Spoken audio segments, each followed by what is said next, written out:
This 62 Buick has seen some hard times. It's been stored outside in the weather for decades. It was recently sold, and the new owner tried to sell it at an elevated price. He failed. So then his plan was strip it and sell it for parts. Well, lucky for me, the market for parts for this thing is not that strong. So then I came along, scooped it up, and my plan is to put it back together and revive it. Come on along, this should be fun. Usually, I jump right into getting the car running. I can't do that with this car. It looks so bad with all these grill pieces removed that are just sitting right inside of it. I'm gonna put the grill back on to at least make the car look respectable. This whole nose was taken apart. The previous owner was attempting to sell parts off the car. So we took a bunch of stuff off, I guess to advertise it, and luckily none of it sold. But it looks terrible. So I'm going to attempt to find the parts inside the car. So if you look,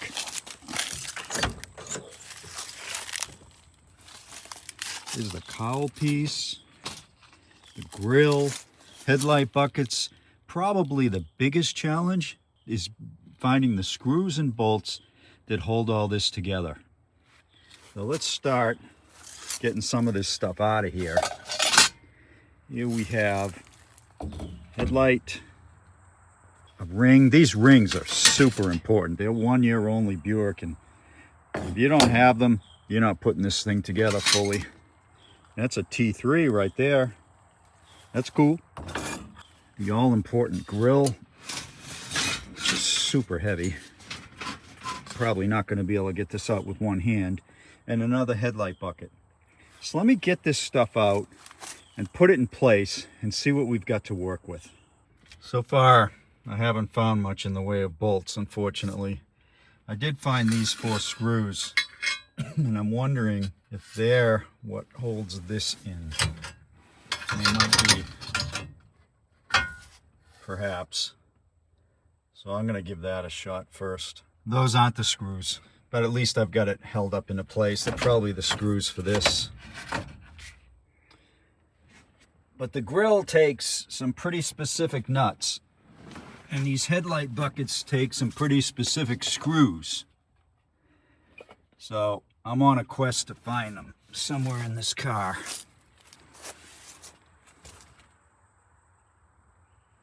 Pretty much nothing in the trunk other than the bumper jack and a spare. I am thankful I have that bumper jack. That's pretty cool. Some good news. A bolt here, or screw here I should say, and some here. This is the real important one right there. I hope there's multiple of those. Not nearly enough. It looks to me like they were probably laid here and fell out. Maybe when the car was being moved or towed. What a shame. But if nothing else, this gives me something to go to the hardware store with. Ooh, there's another one. Yeah, it appears they were just laid right here. There's another one. Okay. I'm getting somewhere here.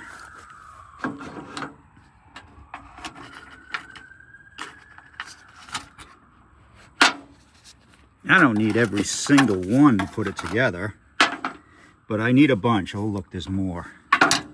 Okay, things are getting better and better. I don't know how these didn't fall out. It was a fairly long ride flatbedding this home. These apparently did not fall out, which is wonderful, wonderful news. Unfortunately, I think these are all for the fenders, not the grill, or most of them. These 2 are for the grill. But I'll keep looking and I'll get back to you. That's interesting. An old piece of emery cloth. Somebody was sanding the points at some point in this car's past, but it was the distant past. This thing has not run in a very long time. Those 4 screws on the seat allowed me to reconnect this. The headlight switch is not frozen. I'm sure these are.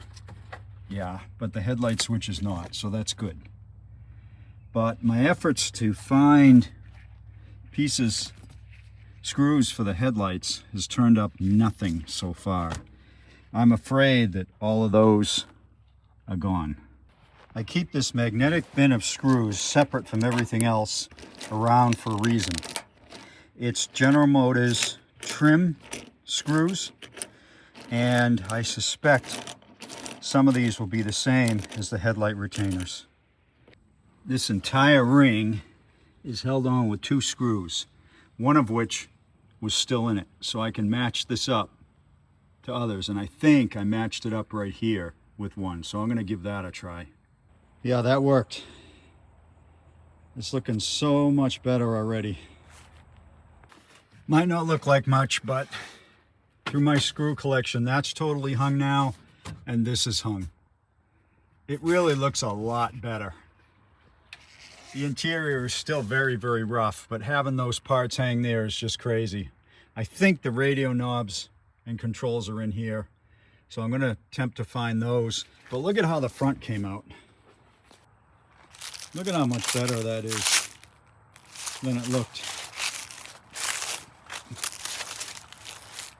It doesn't look like a complete piece of scrap now, and it gives me more motivation to work on it. This piece I cannot find. So assuming I get this into a good running car, I don't know where I'm going to find that. I guess it's just going to be luck. But I'll have to start looking, assuming this runs. And that's very much in doubt right now. Now that I've got this car somewhat back together, let's take a closer look at it. It is a 62 Buick LeSabre 2-door sedan. A very rare body style. 62 Buicks aren't too rare, but a LeSabre 2-door sedan is pretty rare. Usually these Buicks were 4 doors, and if it was a 2-door, it usually wasn't a sedan. It was a hardtop. This poor thing has been sitting outside forever. Part of the time it was outside, it was under a tarp. And if you've ever rescued a car under a top, you know what I'm talking about. They cause cars to rust like you can't believe. This is the type of thing you get when a car is under a tarp. It just rusts like crazy. Tarps are good for covering wood piles, not cars. And after the tarp disintegrated, it was left to the elements. The paint got thin. There was probably a brick from the tarp sitting right there. See that?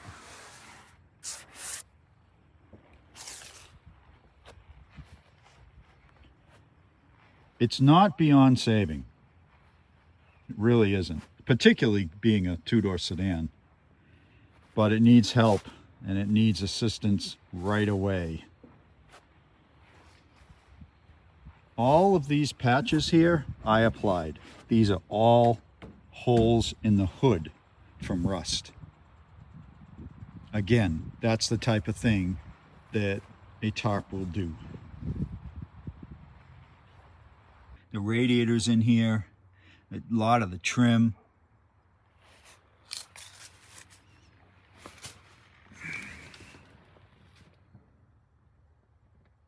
But it's in sorry condition. Really neat AC unit. Would have been good to salvage that, but it's been pretty beat up. Radio's still in it. I don't know if there's anything in the glove box. Let's see. Not a thing.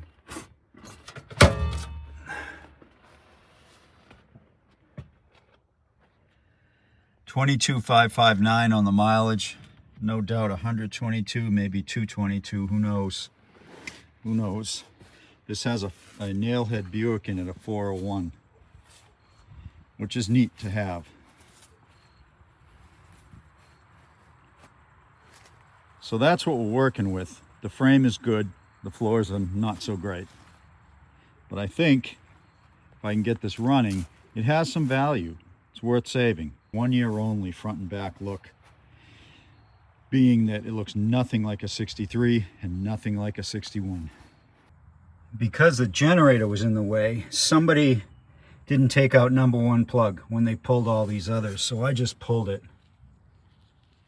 And it's concerning. Let's see if you can see that. That gap is completely closed. It looks like, I don't want to speculate, but it looks like the electrode is hitting the ground. Let's scope this and see what we've got. It's pretty rusty. See the bottom edge there? Very, very rusty. I don't see anything kicking around in here that would have closed off the plug. But look at that wall right there, the top right. That is super, super rusty. There's no doubt it's one of the reasons this engine is stuck. I mean, this is really bad. So let me get some fluid in here. But this one's going to be a bear, I can tell already, because the amount of rust is pretty high. Those walls are just completely scored, and clearly water sat right on top of the piston there at the bottom. Right there, water sat. Okay, that's what we find with these. This is good news. I cleaned up the plug that was behind the generator, and in fact there is a tiny gap between the ground and the electrode, and it comes out to 5 thousandths, which is super small, but it is there. And what that means is if there was something bouncing around in that cylinder, it would be closed. It would have hit this electrode at this ground and just closed it totally, and it didn't. So what I think happened is someone dropped this before they put it in and never bothered to check the gap again. That cylinder must have been down on power with a gap that small, that's for sure. This Buick has a really interesting pulley setup here for the AC. Never seen anything like that on a nail head. But one thing that's concerning me is this AC pump might be stuck. See how the lines are disconnected and this one's loose, so a lot of air got in there. If this pump is stuck, this belt is super tight, that's going to add to my inability to get this unstuck. So I'm going to unbolt this thing, this idler, and loosen it up and get this belt out of here. It removes one variable that I shouldn't be dealing with. Yeah, it's starting to loosen up.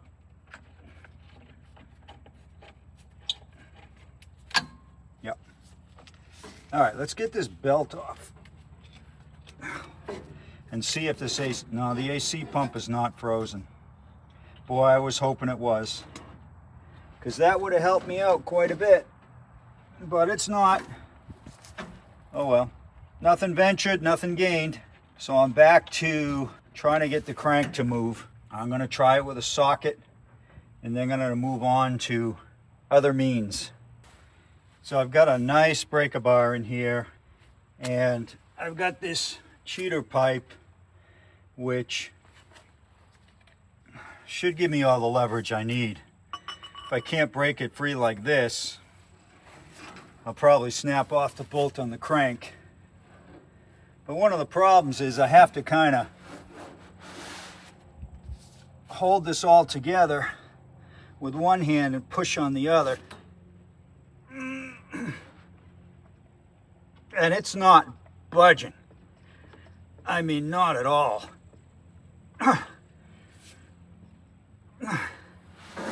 Not at all.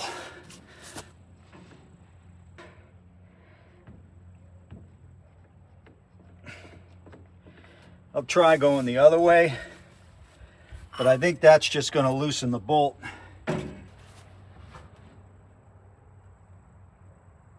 Yeah, it's just loosening the bolt.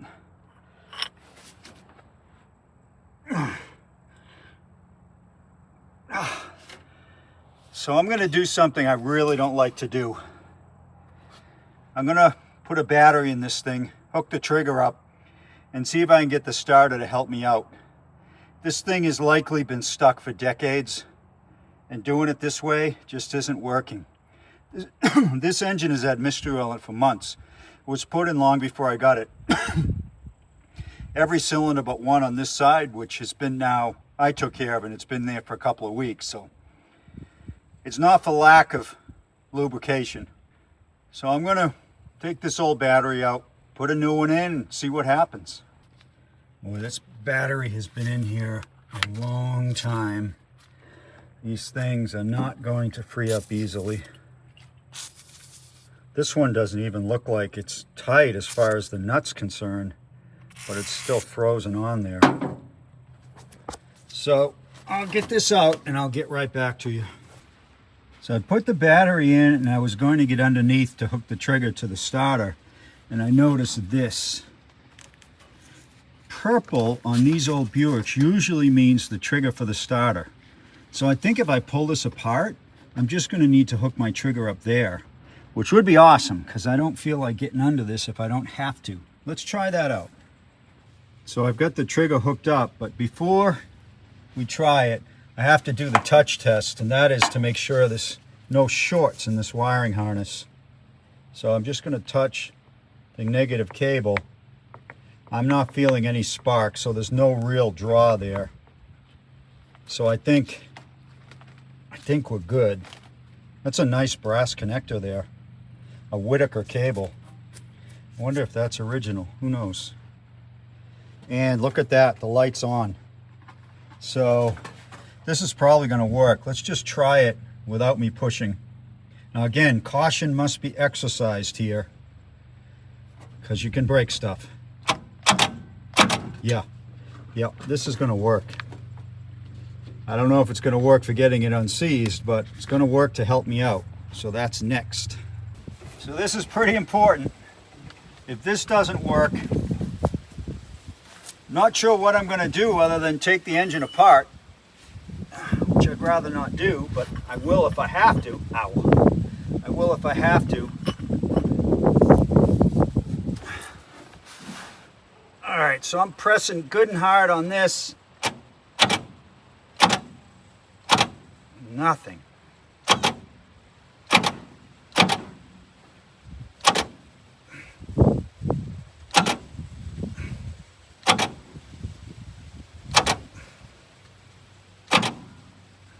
Getting a really good push from the starter, but it's not moving anything at all.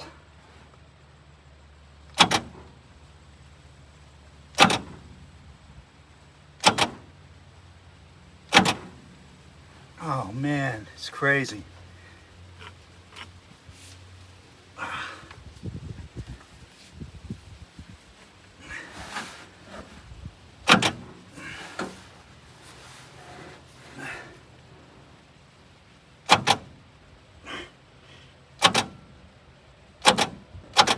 Oh, nothing. Whew. Okay. Well, I'm going to try a longer cheater pipe. This one's a little longer. Not much. Probably not enough to make a difference.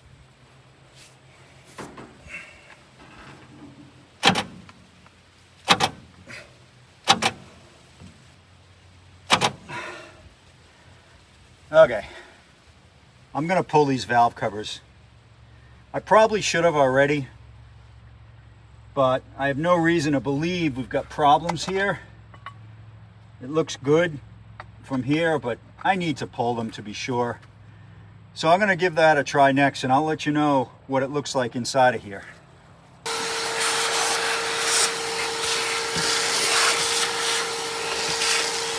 Got this side vacuumed out, bolts out, everything out of the way, but I have not taken it off yet, so they're not very tight. Let's take a look.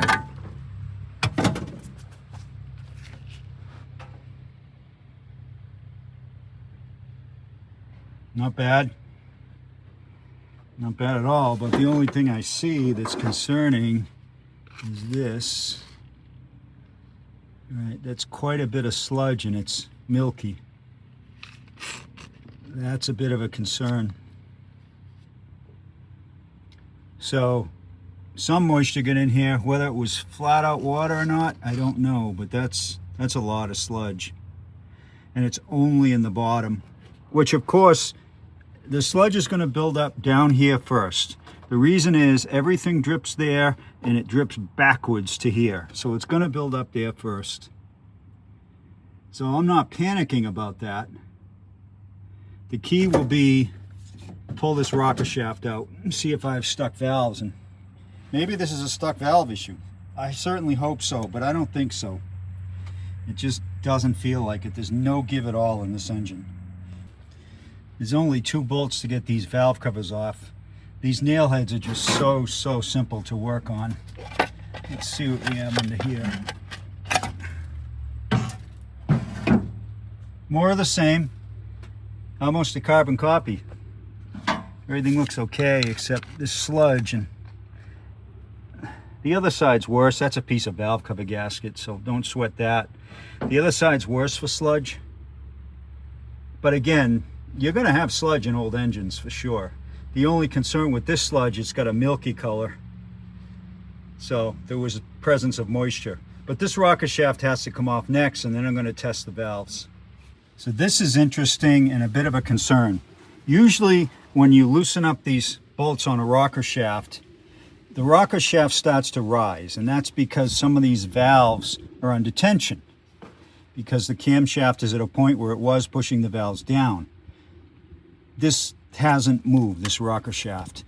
So either it's really stuck somehow, or there's no tension on these valves, meaning that they're all the ones that are under tension are stuck. I doubt that, but it could be. So I'm going to wrap on this and see if I can free it up. Yeah, it moved a little. It moved a little, but you notice it didn't pop up, and it should. Nope, at no point did that pop up. So we must have some stuck valves. The rocker shaft itself, I mean, it looks okay, but I need to do a closer inspection. But I'm going to check those valves next. Testing whether a valve is stuck is super simple. I've gone into it on many videos, so I'm not going to spend a lot of time with it. It's just this. Take a brass hammer and just drop it on the valve. If it bounces back,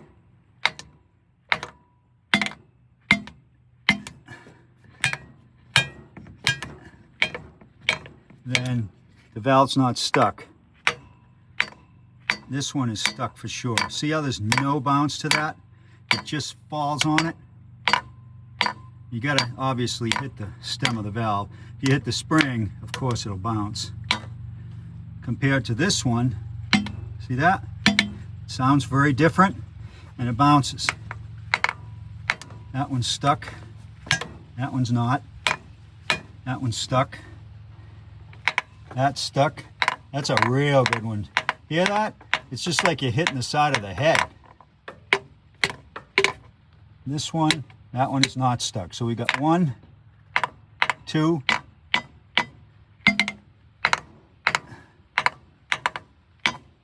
1, 2, 3, 4.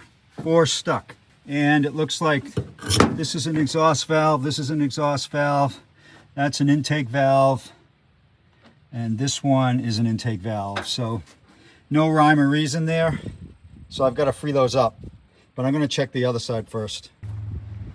The passenger side also had 4 stuck, but they all freed up with just me dropping the hammer on them. That's not too common, but I'm glad it happened. And like the other side, the rocker shaft had no tension on it. I also checked both sides for stuck rockers, and there's none. So I'm going to work on the stuck valves on that side next. There are various ways to try to free up a stuck valve, but what I like to do is push the valve down a little just by tapping on it with the brass hammer, and then sticking a screwdriver under the spring and forcing it up. And usually that takes 2 screwdrivers, and it can't be done while holding the phone. But I'm willing to bet I'll get these unstuck. They're not freeing up the way that the passenger side did. my success with freeing the valves on the driver's side hasn't been great. So I wonder just how much the valves were contributing to this engine being stuck. So I'm going to try it. Now that the rocker shafts are off, perhaps the engine might spin a bit. I mean, it's a remote chance, but it's possible because, I mean, we had 8 valves that were stuck.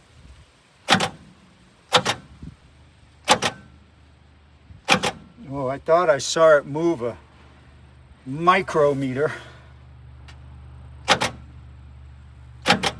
I think it's moving a tiny, tiny bit. Come on. Come on. It stopped.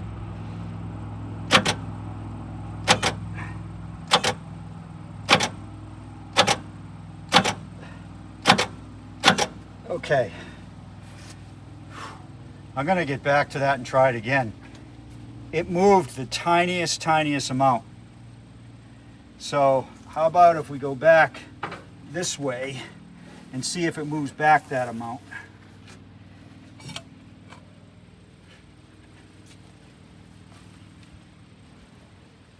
It's not. Nope, just loosen the bolt up. All right, I'm going to reset and get back to you.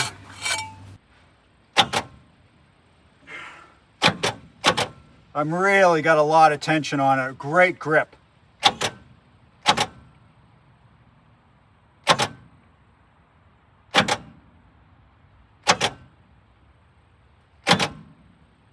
No. Whatever movement it had has stopped. Okay. I'm going to see if I have an even longer Cheeto pipe because I've got such a great grip on this. I might be able to use a much longer pipe. How's that one for length? If I can't do it with this, I've got to resort to other means.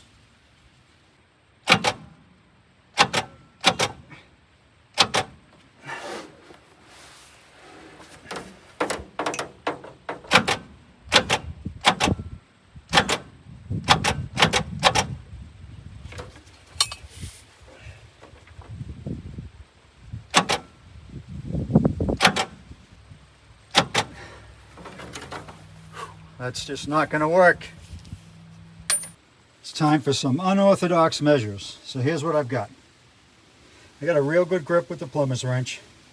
I've hooked a ratchet strap to it. This is a pretty big plumber's wrench. Going over to my tractor, holding on to the brush guard of the tractor, and I've got it under some pretty good tension. I'm just going to leave it like that. I'm going to leave it like that. Day, 2 days, 3 days. I'm going to come out here every morning, see if I can crank up a little bit on the ratchet, and hopefully this will spring it loose, having that constant tension on it. I don't know, but at this point I've got to try something radical, and that is this. And if it does move, I've got a chalk mark there to mark my progress. That's all I'm going to do today. I'm just going to let this sit now and see what happens. I am back at it the next day. This contraption has been in place now for, I don't know, 12, 15 hours, and no difference really in movement. The strap's still very tight. So I'm just going to leave this like I said, but now I'm going to transition to taking another look at what the cylinders look like.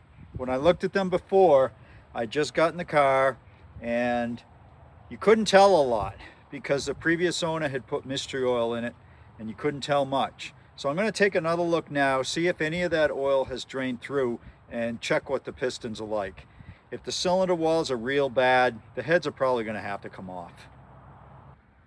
This is number 3 on the driver's side, and you can see there's rust in there, but it's really difficult to see because of the mystery oil.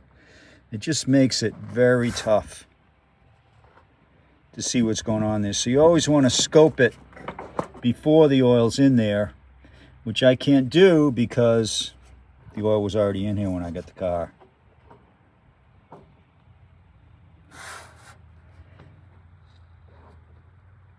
And you can't see this on camera, unfortunately.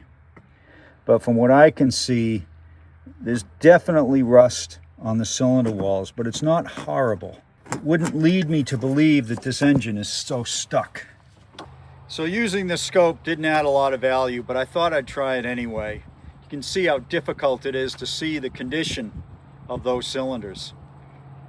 So what I'm going to do now, I'm going to put some straight acetone in there. There hasn't been any acetone added to this mix yet. It's been straight mystery oil, from what I heard from the previous owner. So now I'm going to mix it up with acetone. Oftentimes I do a 50-50 mix, but in this case, there's already plenty of mystery oil in there, so I'm going to dump some straight acetone in and see what we get. It's not something that I'm going to see an instant result from, but possibly overnight, it may cause some of that mystery oil to drain through, which is what I want ultimately, to drain through to the pan. So I've got the acetone in here, and all I'm doing is pouring it straight into the cylinder with a funnel.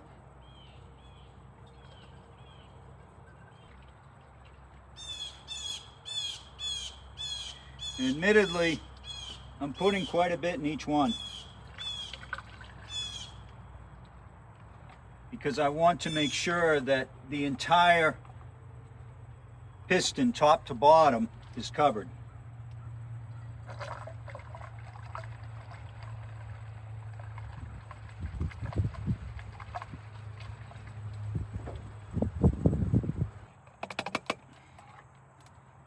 All right, they're all full.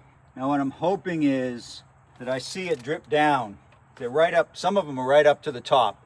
And I'm hoping I see it drip down over the course of today. This tractor trick has been in place now for a couple of weeks. I'm gonna give it one last try to see if I can get this engine to turn. And if it doesn't, I'm gonna have to try something else.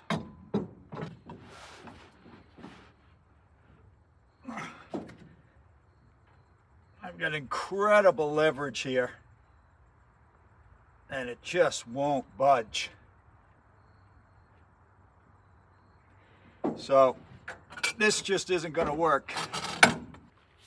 So I'm going to get the tractor removed, thinking about hooking it up on the other side to pull the engine the other way.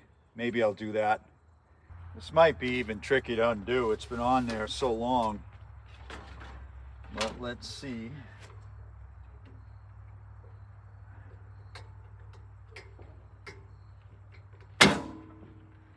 Yeah, no problem.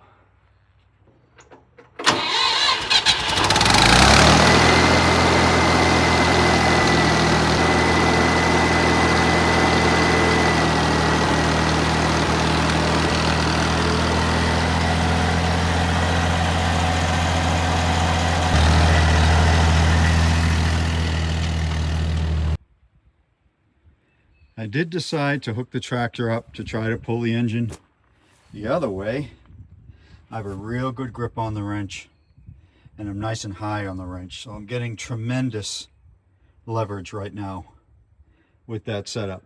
And I'll leave it like that at least overnight, but I'm also going to put a wrench on it here right now and see if it'll budge with me pushing on it too. I doubt it, but it's worth a shot.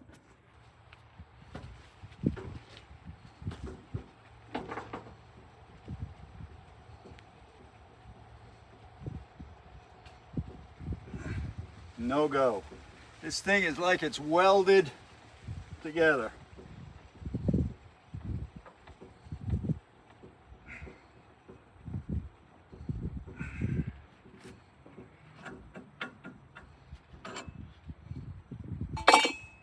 Well, I'll leave it like that, and we'll see if anything happens. I've got all the gaskets needed to pull this engine apart, so I'm completely prepared to do it. So this is it. This is the last time I'm trying to get this unstuck before I take the engine apart. It's been hooked up to the tractor over a day now, going this way, and we'll see what I can do with it.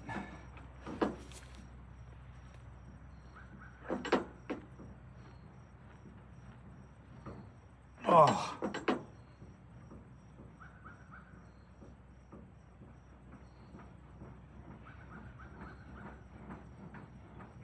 nothing.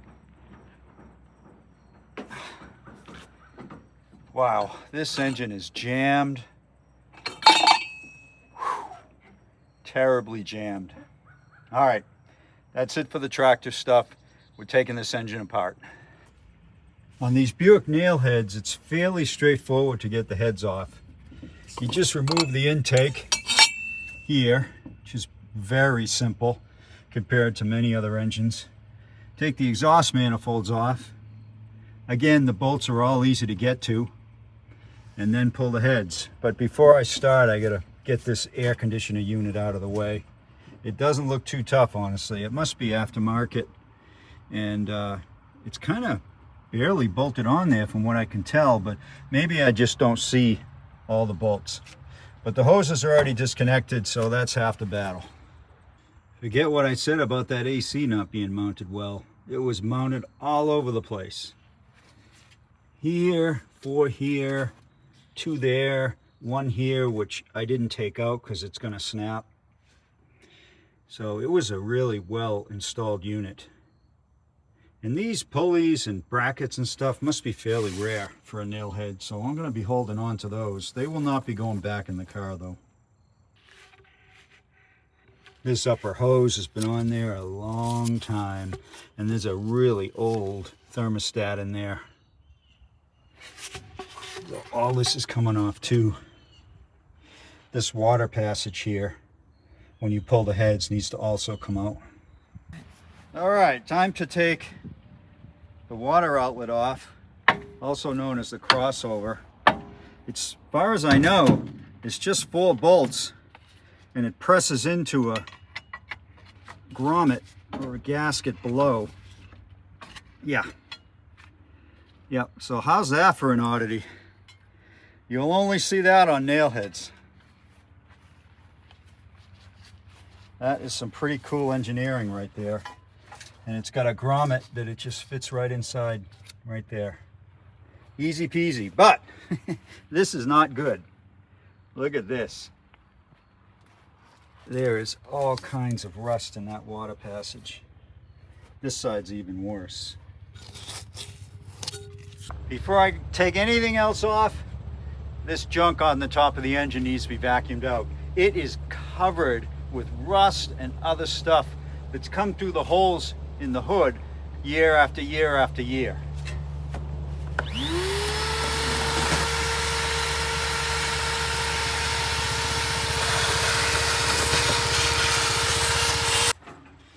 Now we're getting somewhere. Gas pedal linkage and kickdown linkage has been removed, and gas line and everything else, the coil, everything else external. Now it's literally just 4 bolts on each side, and this thing is going to lift straight off. It's super simple. I like working on these nail heads. I'm seeing signs that this engine was likely apart before. First is the color. The color doesn't quite match what a nail head color should be, and I'll talk about more of that later. And also these bolts. This is the only bolt that had a washer on it. These all should have washers. So someone put this back together without them. But that's the last one, so this ought to come off now. Yep, not stuck or anything, because I think the gasket's a steel.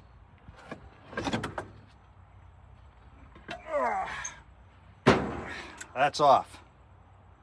Let's take a look what's in there. All right, what do we have going on here? The water jackets are plugged. Okay, not scared about that. But there is a lot of junk in these ports. A lot. Particularly that one. This side looks better.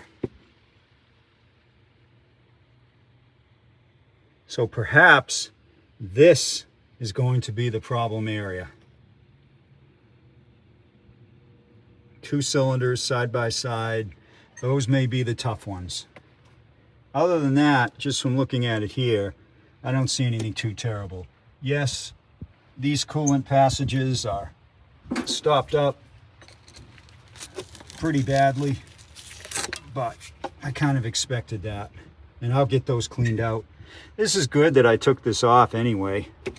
If the engine wasn't seized, I probably wouldn't take this off, and all this junk is in the cooling system.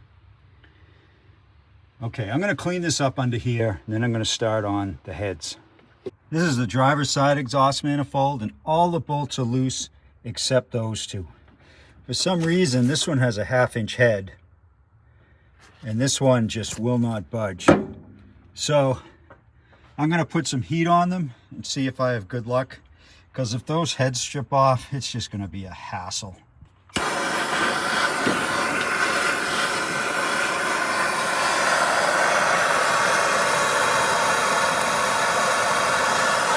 This is a prelude for what I'm going to be doing later when I get these heads off. I'm going to have to apply heat right to the cylinder to try to loosen these pistons up. Oh, did you get it? Yeah. Nice. Piece of cake. So on this side, I didn't take the exhaust off yet because 2 bolts, one broke and the other one is a replacement bolt, and so far I can't get it off. I'm afraid of stripping the head, so I'm just going to move over to this side for now. Maybe we'll have better success here. I think this side's the worst side anyway. You may be wondering, why am I not using the impact wrench? I'm going to. I'm just a little paranoid about snapping off bolts. But these two came out fine, so I'm probably going to transition to the impact wrench for the rest. So these are interesting. These are the exhaust manifold bolts. And this is a retainer to keep them from backing out through the heat cycles that the exhaust manifold goes through. Basically, these tabs, one of these tabs bends down and grabs the bolt right there and keeps it from moving. Every bolt on this that had these comes loose. The 2 bolts that didn't aren't coming out. One snapped and the other one stuck. All right, manifold is disconnected. Woohoo! Let's get the push rods out next. Now that's what I've been waiting for. Okay, well, you can do that. Oh, no, I want you to do it. Marked. Oh, you want me to do it? Yeah, so I can look at the ends when you pull them out. Oh, okay. So I want to see if there's any rust on it. Did you see anything? You forgot to look. Huh? We didn't think it would be in the first I'm not one. going to see anything. These are all going to be fine. Oh, we have before. I know it, but this engine is so greasy. I mean, look at that muck. There's just so much grease. When we take the valley pan off, that's what you want to happen. You want me to take the valley pan off next so that you can see that, because that'll show you everything. None of these are bent. That's nice. There's a lot of gunk in here, but you know, look at that. Yeah. But I'd rather it be that than dry. Is it white, kind of like there's water in there? Yeah, moisture, yep.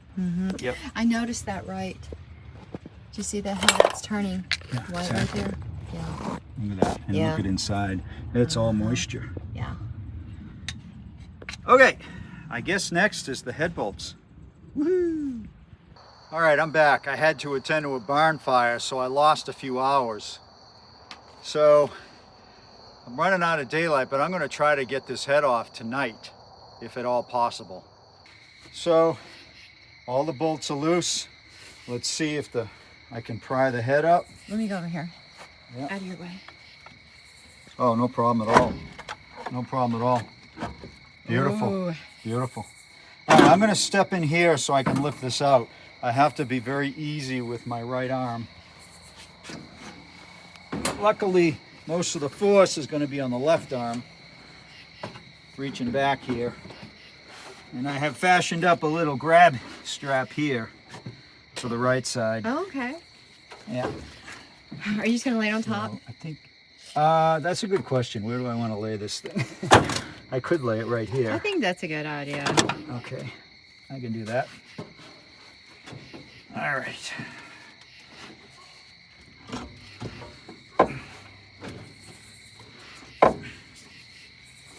Are you stuck on something? Maybe the exhaust manifold, maybe. Piece of cake. Let's see. This one, of course, looks kind of crappy. You think? Yeah. Look at those domed pistons. Isn't that neat? Oh, Yeah, this one's got a lot of junk in it, a lot. And you know, the fluid's been in there so long, it's loosened it. How about this one? This one's way down on the cylinder. Yeah, this wall is scored. You guys will see it when I get this fluid out. Ooh, lots in here. Look at this. Oh, wow. Wow. Yeah. It got kind of late.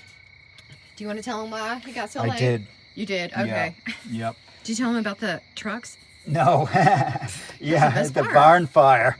Man, I'm telling you, there were some cool trucks around this barn. They didn't get burned, but there were some cool trucks. In the 40s and the 50s. Yeah. I showed Let's take a Richard. look at the head. I said, you got the address. We'll go there tomorrow. Hey, remember me? I helped your barn not burn down? This looks awful. We've seen worse, though. But yeah, there was a lot of water in this one. A lot of water in this one. And these two are okay. I was hoping it wasn't worse, so that's a good thing. Where's the head gasket? Oh, okay, there it is. So that's a good thing. See, here's what I think it is. I think that it's so dark, you're not really seeing it. Could be. Could be. It's pretty dark. But I am, and unfortunately, I'm probably not going to be here. Oh, no, I might be here. I don't have to leave until like 9:30 tomorrow, because I would like to see your reaction when you see it in sunlight. Yeah. Well, you know, the next step is get all this fluid out. I'm not gonna dump it on the ground, so I need to do that in the morning, and then take a real good look at what we've got going on. I mean, with what I see, these walls for this one is not bad. It's this one is terrible, terrible, and this one is terrible. So those two are probably those were my two guesses. problem The back children. two. Yeah, they're probably our problem children right there. Okay. Well, all good.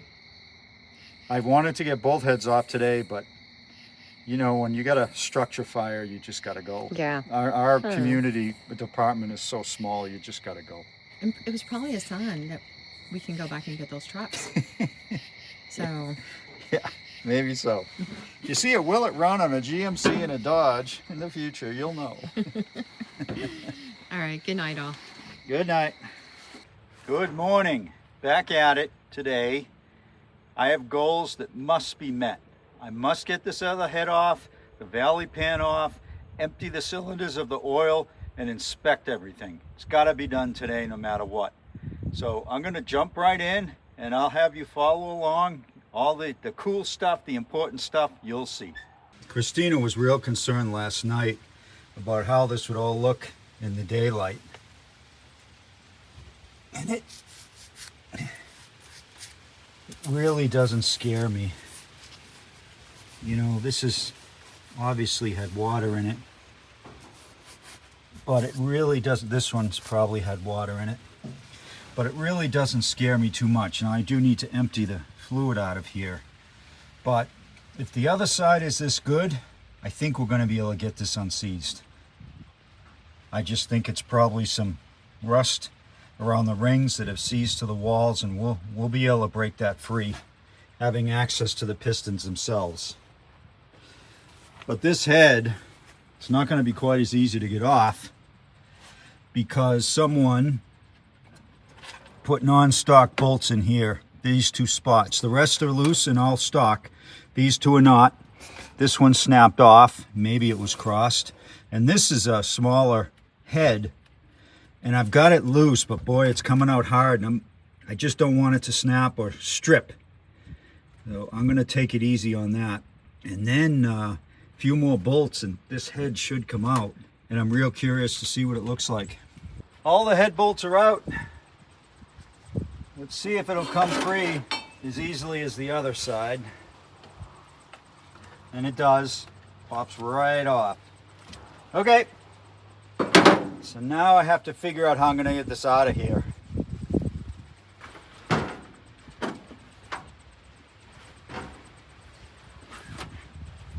This is not going to be fun, by the way.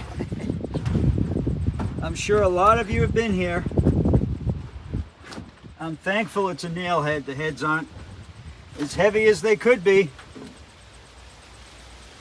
Okay, so I'm going to grab this and pull on the back while lifting through here on the front. piece of cake. So I'm already seeing some unhappy things and some good things. So let's take a look.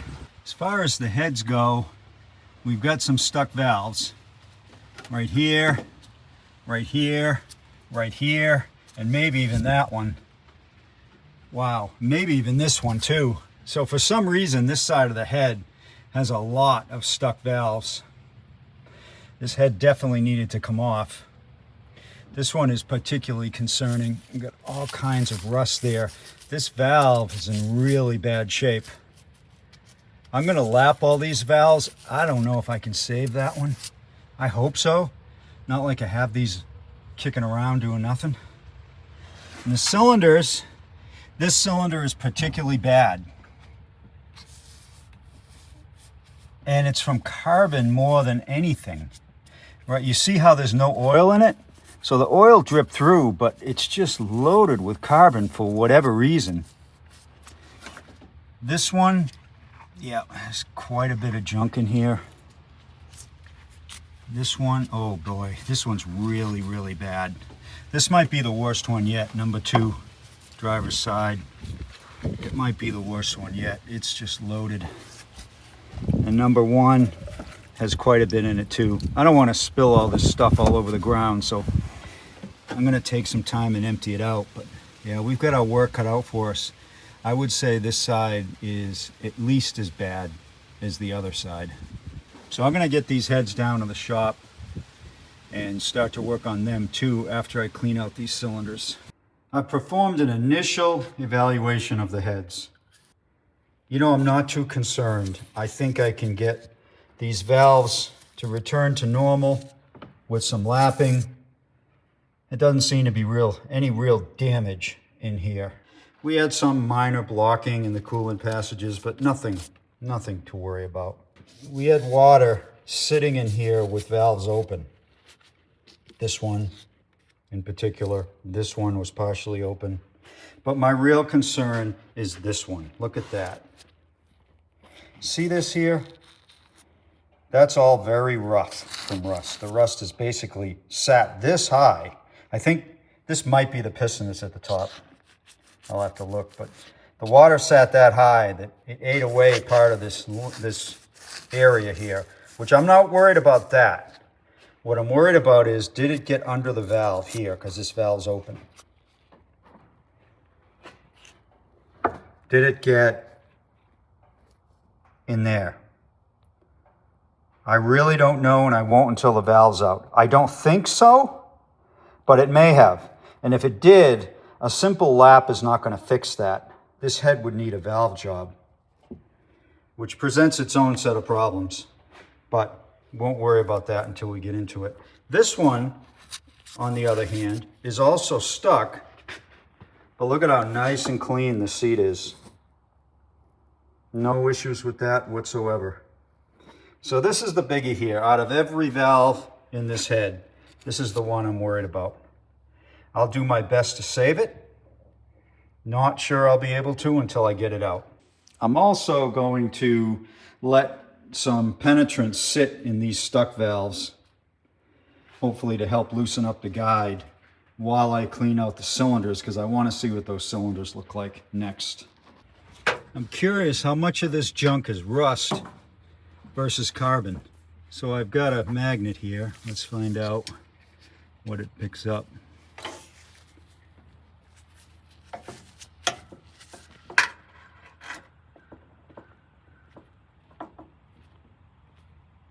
There's a fair amount of rust in there that's magnetic. How about this one that appears to be mostly carbon? I'll clean the magnet. Yeah. Yeah, that's mostly carbon. Okay, so you can see the cylinders are empty, but there's still quite a bit of junk in there that I need to fish out. I also want to take this valley cover off and see what the valley looks like, but I'm thinking it's going to be okay given what I see. As is sometimes the case, you discover something catastrophic. Check this out. Okay, here is the second piston on the passenger side. Looks pretty decent. Now, let's go over to the last piston on the driver's side. You see the difference? That, viewers, is a crack. And it's a fairly significant crack. It's from about here all the way up to the edge of the piston. These are cast aluminum pistons. This is not something that can be recovered from. This piston has had it. How did it get like that? I don't know. I don't know. Maybe water got in here and pushed on it and froze and pushed on it. I don't know. It's at the top, so that would make some kind of sense, but I don't see a lot of evidence of rust in here, so I'm going to have to check the head on that side and see what it looks like. The other pistons look okay, but this is a disaster right here. I don't have any 401 pistons kicking around. And even if I did, I don't know that this car's and this engine is worth it. This is the last piston on the driver's side. I've cleaned it up and look at that. I don't see anything wrong there. I don't see evidence there was water in there. Yes, this valve's open a little, but not enough to hit the piston and crack it. Compared to these that are loaded with rust. These two in particular, and this one to a lesser extent. This one's the cleanest, yet the piston's cracked. Maybe the water just dripped past the crack, who knows? So the outstanding question is what to do. I have a couple of options. I could just give up, but that doesn't make for a good video for you, and it's a little frustrating for me too. I could soldier on and try to get this running with the cracked piston. It's a lot of time spent on these heads for not a lot of value, because that piston might actually come apart. And if it did, it's going to ruin the heads. It may not come apart, you just don't know. Or I could treat it as a science project, which is where I'm leaning. The science project is, can I get that engine unseized? With some unorthodox methods that I usually don't try. At least then we all get some learning out of it. Oh, and one other thing I've considered is replacing the piston. I certainly could do that. It doesn't look like it's a 10 over or a 20 over piston, so a stock piston should work. The problem is finding one. I don't know anyone with a 401 engine for parts. I don't know any 401s in junkyards, and I go to a lot of junkyards, and I can't think of a single 401 in any of them.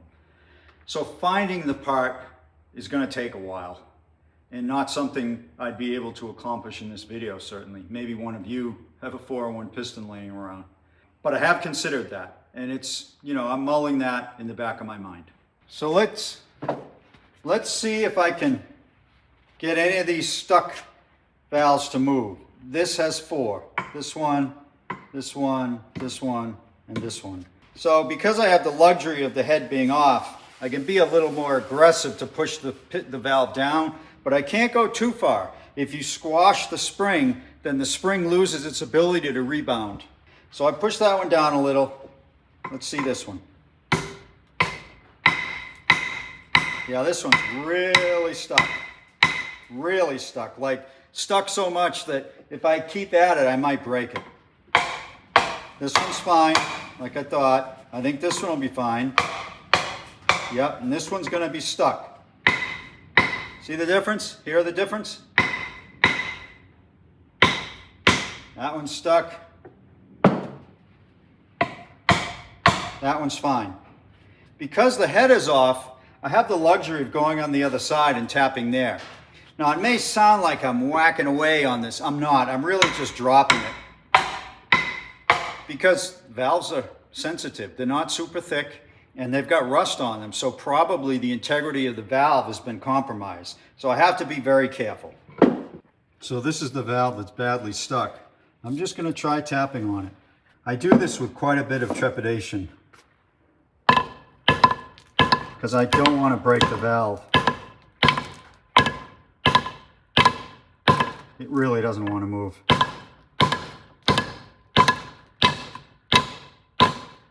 Oh, it moved. Okay, it moved.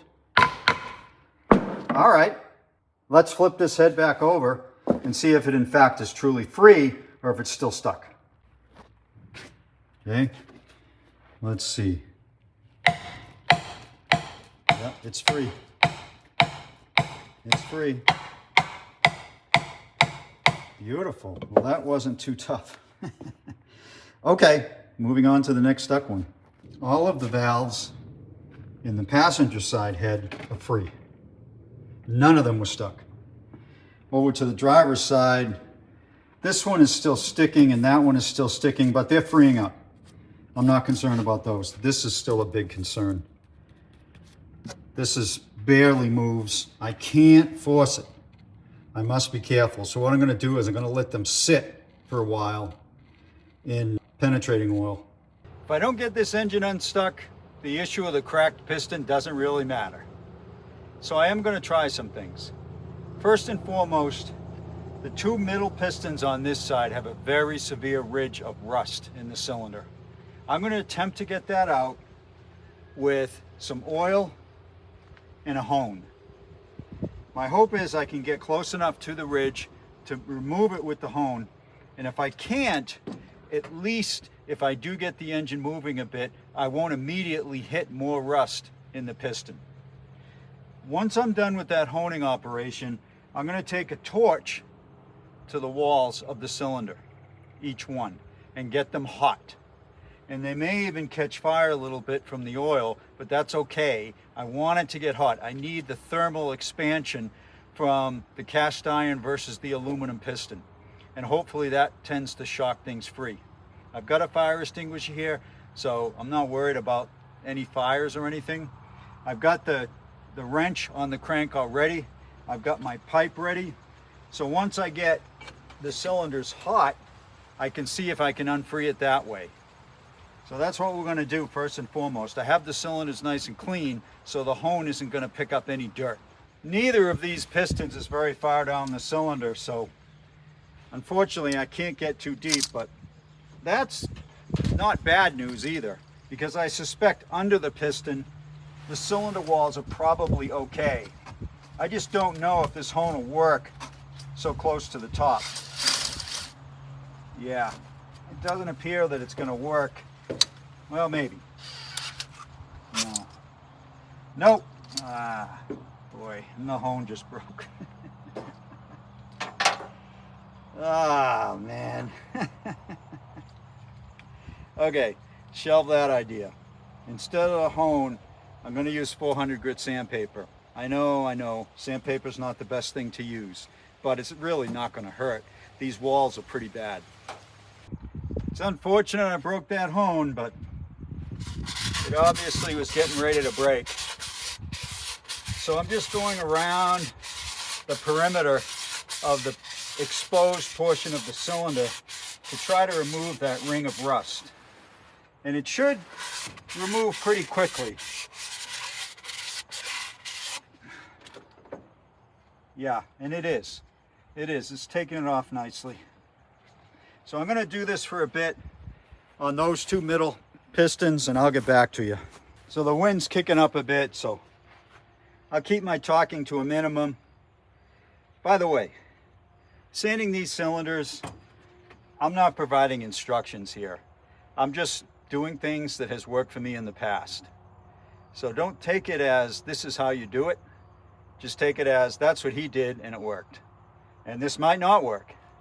So the next step, the ridges are a lot better. But the idea here is the ridge, getting rid of that ridge is just to keep the piston from stopping immediately if I get this engine free. The real issue is the rings are likely stuck to the cylinder walls. So I need to heat up the cylinder as much as I can with this torch. It's only so hot I can get it. Of course, this block is a huge heat sink, but it's better off than doing nothing at this point. And I've got the wrench ready. I'm going to heat up all four though before I try it. Those two middle ones, or those two rear ones on the passenger side, are pretty bad too.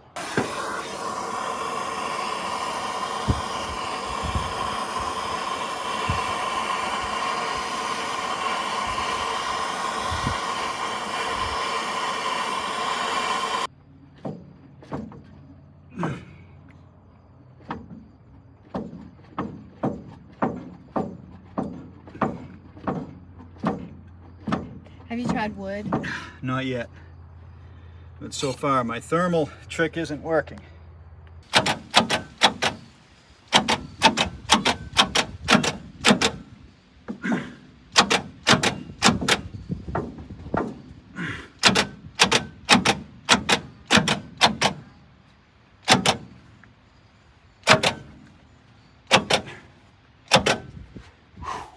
Nothing? Nope. Hmm. Here's the chalk mark right there in the center. Okay. Do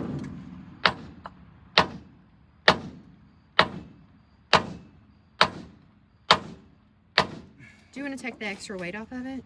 Extra weight. From that? Yeah, it's not helping, but I'll take it off anyway. Don't trip on that. I can't go hog wild on these because these are cast aluminum, you know, so I have to be careful. Oh boy, that one has no give to it.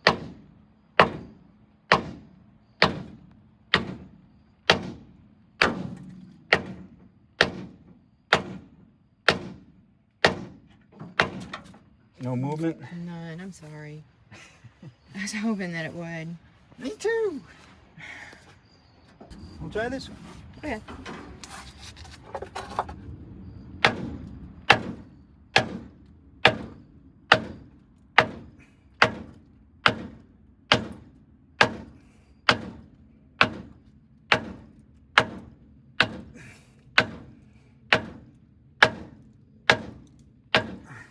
Sorry, nothing.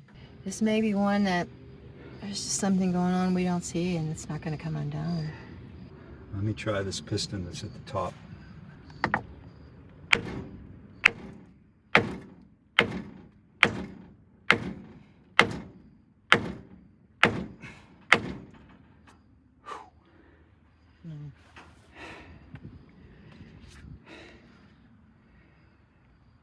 You sure that didn't move the tiniest bit?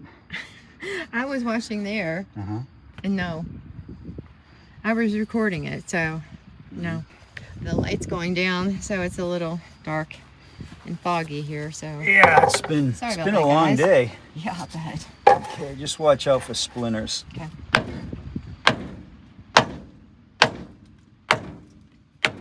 Whoops.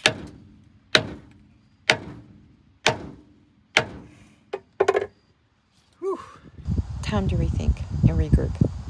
So you can take the valley pan off? Yeah, you know, just for curiosity's sake. Let's see what's going on. Take a break from whacking those pistons, because that's quite tiring. Yeah. Alright, let's see. What do we have here? Looks pretty good. Oh boy, that cam's worn. See that? Yeah. That cam is worn. Yeah. What's this all about? I guess that's just casting. These lifters move? Yeah, they do. I find on nail heads, oftentimes when I take them apart, the lifters are worn. I can't get one out at the moment to check, but I wouldn't be surprised. I wouldn't be surprised, but they're moving.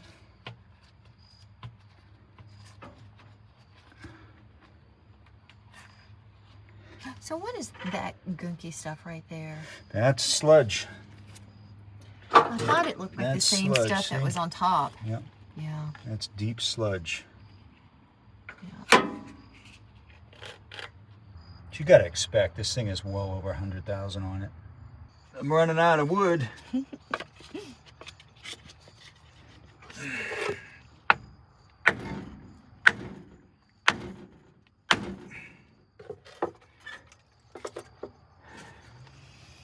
Yeah, I don't know, babe. I think it's time to call it.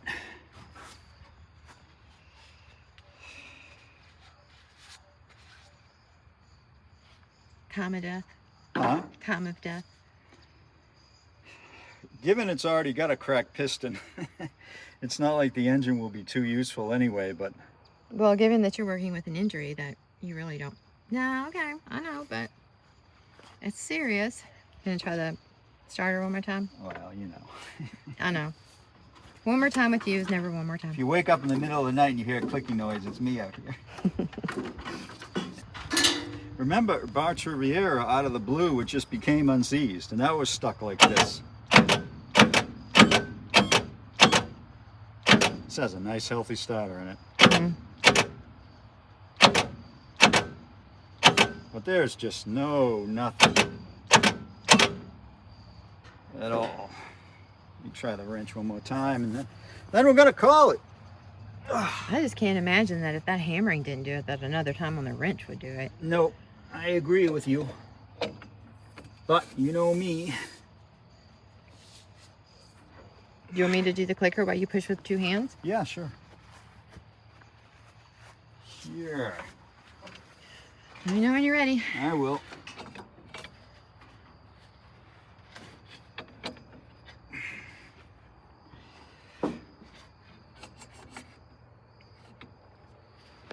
Okay. What is that?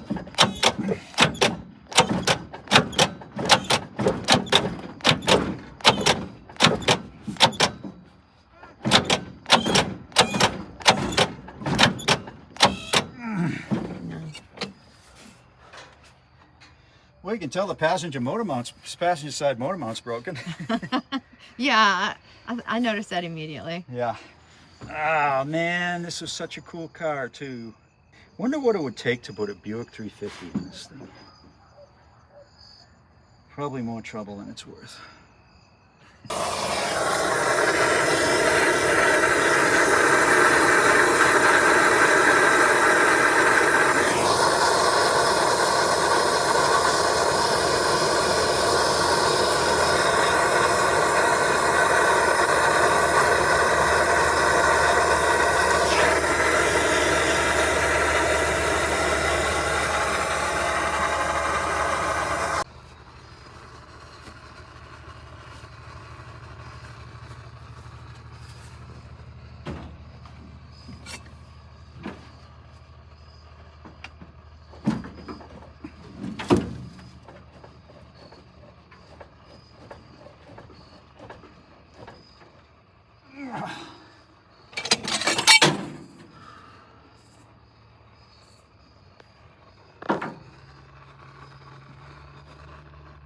I really dislike accepting defeat. So off camera, what I thought I would do is take a 4x4 of hardwood, something like this, and cut it to size to fit inside the cylinder. And use this to hit it. So that's exactly what I did. And what I ended up with was this.